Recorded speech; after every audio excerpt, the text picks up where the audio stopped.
All right, let's start this broadcast with this story that has in fact come in from South Africa, where Cyril Ramaphosa's Farmgate Scandal has rocked the South African politics, and the South African president, according to reports, made a fortune by selling buffaloes.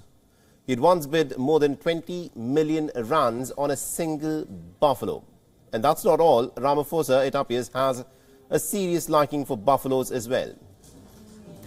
And he keeps scores of them in his farm as a part of his business. He also imports them from nearby stations, invests in breeding and nurturing them. Now, Ramaphosa is now embroiled in a cash and cushion scandal, and it's also been described as a farm's gate. He is alleged to have covered a theft of more than $4 million from his Fala farm. Now, Ramaphosa has been accused of trying to hide the existence of this huge sum of undeclared currency, and according to the president, the money that was stolen was in fact made by selling buffaloes.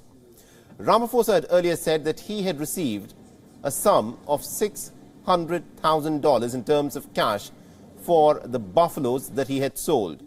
And a total of 13 such buffaloes were in fact reportedly stolen from his farm.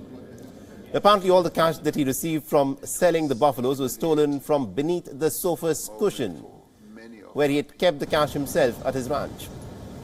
The South African president now wants everyone to believe the story, and according to Ramaphosa's lawyer, the South African president will challenge Section 89 of the panel report, which has declined to believe his account of the Fala break-in case, where robbers had in fact come in, they stole the cash. But what is interesting is that the president, who had cash stolen from his farm, did not report it to the police. South Africa's ruling African National Congress will also hold a meeting of its National Executive Committee later in the day today, which will be attended by the South African president himself. And this comes a day after the party's National Working Committee held a meeting in Johannesburg, and the members met to discuss the experts panel report on Ramaphosa, which found that the president may have violated the oath of his office. The president did not attend the meeting on Sunday, saying that it was in fact up to the National Executive to now decide his future. If the ANC decides to adopt the panel's report, then the Committee of Lawmakers would be constituted to reassess the case against the president. And its findings will then be put forward to the National Assembly, which would vote on how to proceed from here. Impeaching the president will, of course, require the backing of 2/3 of a majority in the House, and it remains to be seen as to which way the ANC will, of course, swing on the back of these allegations of serious fraud that have now been levelled against the sitting president of South Africa.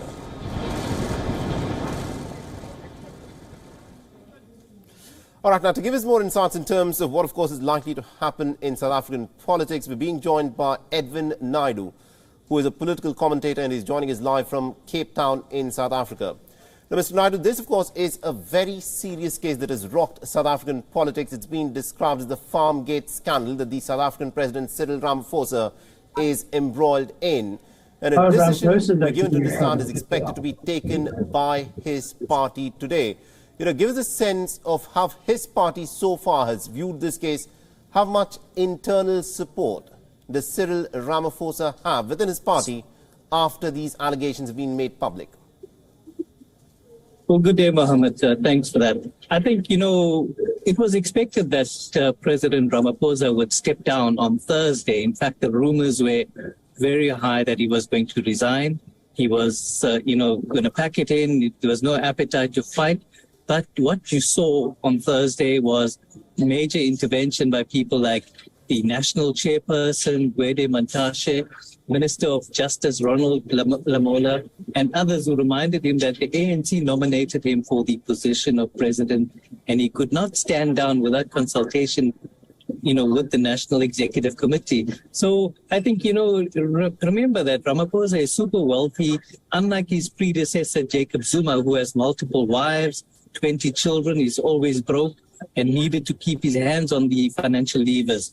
But, with Ramaphosa saying that he was going to go with the news spreading, there was huge implications, rapid decline of the currency, with South Africa struggling economically.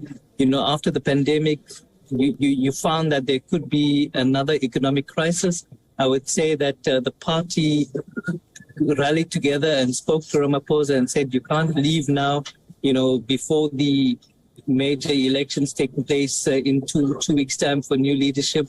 They didn't want him to hand over party. So it was to stay on, and that convinced him and made him change his mind. All right, very interesting. Now, it remains to be seen as to what decision will, of course, be taken by the ANC in terms of how it wants to proceed with this case. But the question that I want to ask you, Mr. Naidu, is, going into these elections, which are pretty imminent in South Africa, is Cyril Ramaphosa going to be a liability or a big political asset for the ANC? Well, I think, it's lesser of the two evils, or lesser of the few evils that you have.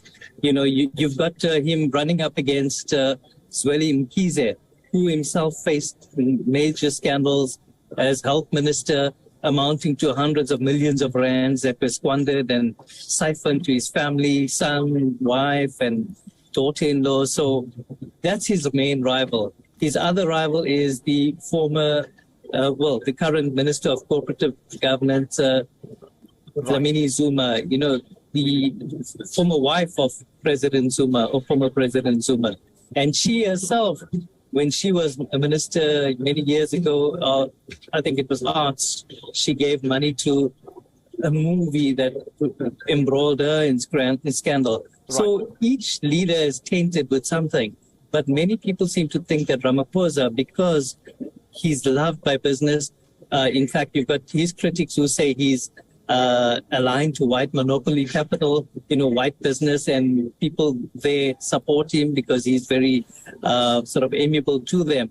Right. But I think, what this Phala Phala scandal showed is that he actually didn't say much. He didn't do anything.